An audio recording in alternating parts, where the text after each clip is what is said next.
Él dijo que el quechua debe ser un idioma oficial en el Perú, y él fue atacado por la oligarquía del país por eso, una oligarquía tal vez el más racista de toda América Latina.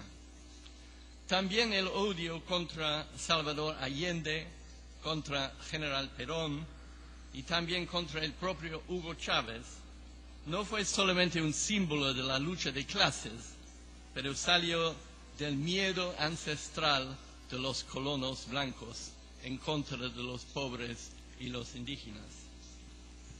Siempre, en mi opinión, la izquierda tradicional en América Latina ha tenido problemas de análisis con el fenómeno racista.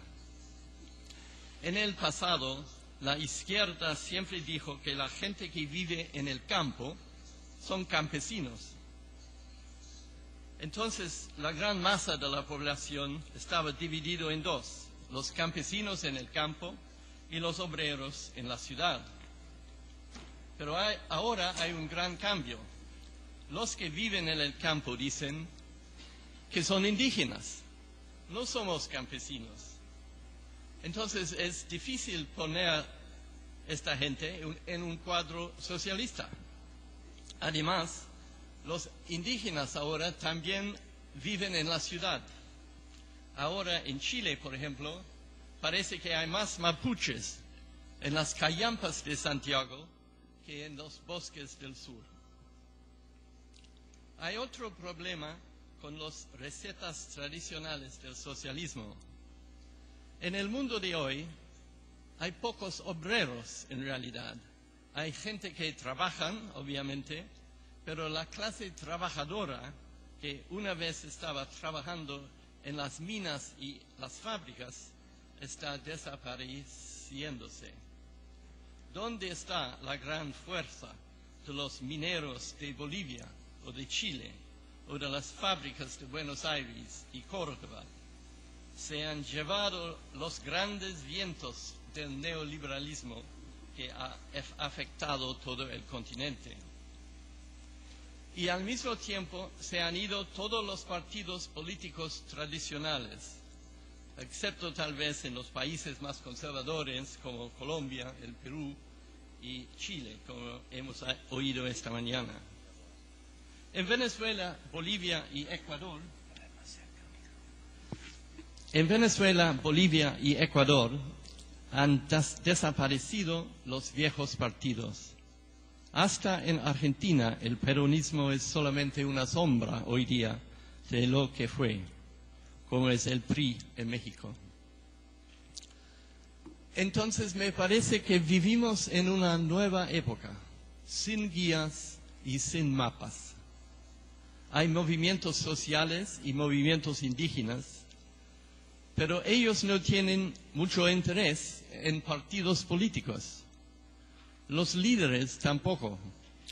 Hugo Chávez, por ejemplo, está tratando de organizar un partido político después de casi 10 años en el poder, pero es obvio que él mismo no tiene mucho interés en este asunto. Y en Cuba, las Fuerzas Armadas como institución son mucho más popular que el Partido Comunista. Para terminar, quiero decir que es obvio que vivimos ahora en una época de cambio radical en América Latina, con nuevos movimientos y nueva gente. Al mismo tiempo, existe todavía los antiguos reaccionarios, la vieja rosca de siempre. Yo creo que necesitamos más análisis sobre lo que está pasando, porque seguramente habrá más luchas, pero ojalá van a terminar mejor que el conflicto de los Cabanagem. Muchas gracias.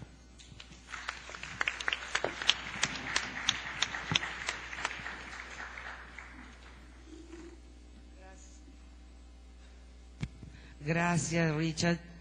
Paso a palabra a Bindi. Bueno, en primer lugar, muchísimas gracias por poder estar aquí, a los los organizadores y quienes han sido responsables en traernos. Bueno, yo voy a hablar un poco sobre los desafíos para el movimiento mesoamericano ante la crisis actual, crisis de globalización, crisis financiera, y nunca es fácil, digamos, de hablar de 5 países a la vez, así que yo no puedo entrar en cada uno de ellos, pero una de las cosas, dos cosas quiero resaltar, digamos, ¿cuál es el desafío hoy en día? Yo creo que no solo para Centroamérica, pero para Centroamérica en especial, de la especulación con los alimentos, la especulación con el hambre, cuando son países que han renunciado en alto grado a la soberanía agrícola, por haber aceptado, digamos, firmado, y ahí también hay matiz, el TLC, digamos, con Estados Unidos. Pongo una vez el matiz porque en Costa Rica aún no funciona el TLC, es el país que más ha podido resistir.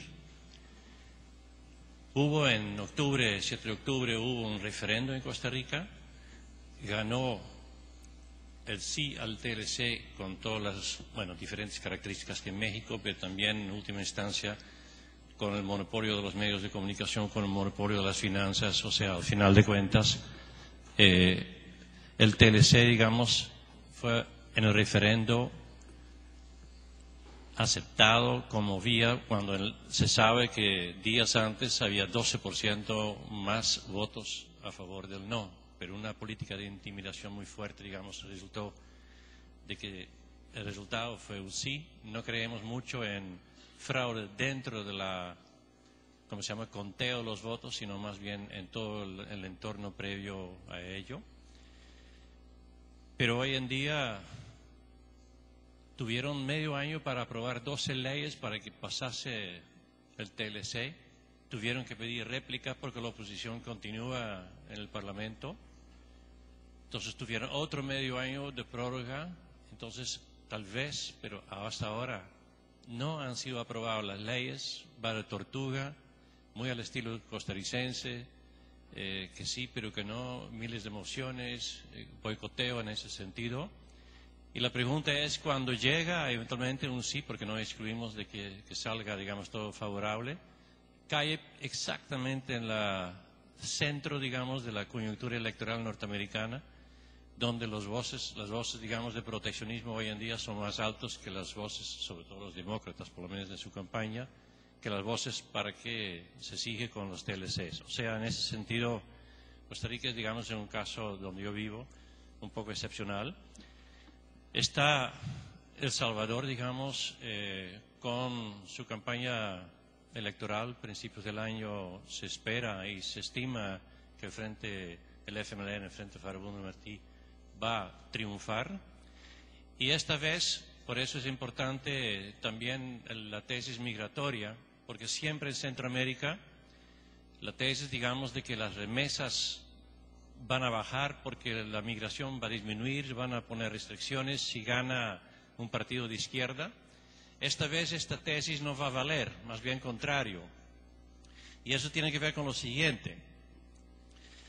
Como se llama, todos sabemos que hubo hay y continúa habiendo una crisis inmobiliaria, hipotecaria en Estados Unidos que afecta hoy en día incluso la economía real. Estados Unidos está en recesión, aunque, digamos, las cifras ellos la tratan de ocultar. Y eso significa mayor desempleo, significa que los ilegales, y sobre todo en la construcción, donde está el mayor, ¿cómo se llama?, sector afectado, porque la construcción ha disminuido considerablemente en Estados Unidos, de casas nuevas, etcétera. Y ahí están montones de ilegales, y son los primeros, digamos, que son desempleados, por lo tanto son los primeros en no poder enviar las remesas.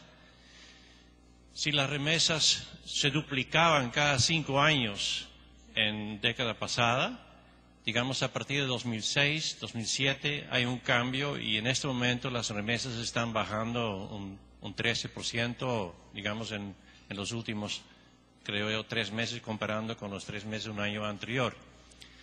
Eso sí significa, ¿cómo se llama?, que la